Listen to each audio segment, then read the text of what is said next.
Сәлем баршаңызға, менің арнама қош келіңіздер. Бүгін сіз білмейтін қызықтардың арасында пайдалы ақпарат.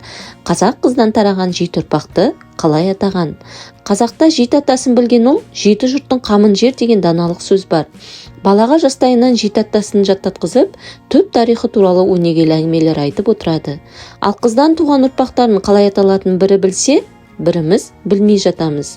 Олар: жиен, қыздан туған бала.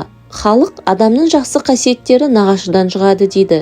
Халықтың салт дәстүрі бойынша жиенді ренжітуге, қол жұмсауға болмайды. Жиенді ұрғанның қолы қалтырайды деген мақал содан шыққан. Нағашымен күрескен жиен жығылады деген сөз жиеннің қанша ерке, батыл болғанымен нағашысы алдында ізетті болуын ескертеді. Келесі, жиеншар. Жиеншар жиеннен туған бала. Ол да әкесі сияқты жиенді ғұрыпты жалғастырады.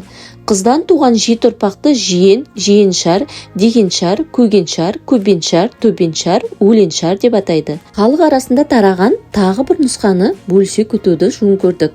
Жиен, жиеннің баласы жиеншар, оның баласы көгеншар, оның баласы дегеншар, оның баласы жүрежат, оның баласы туажат деп аталады.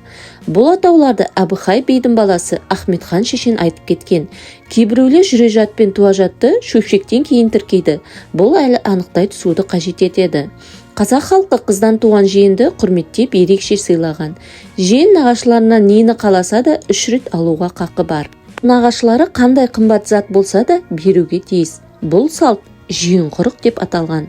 Егер ақпарат пайдалы болса, видеоға лайк басып, менің арнама тіркеліп, қоңыраушаны басуды ұмытпаңыздар. Барлықтарыңызға сәттілік.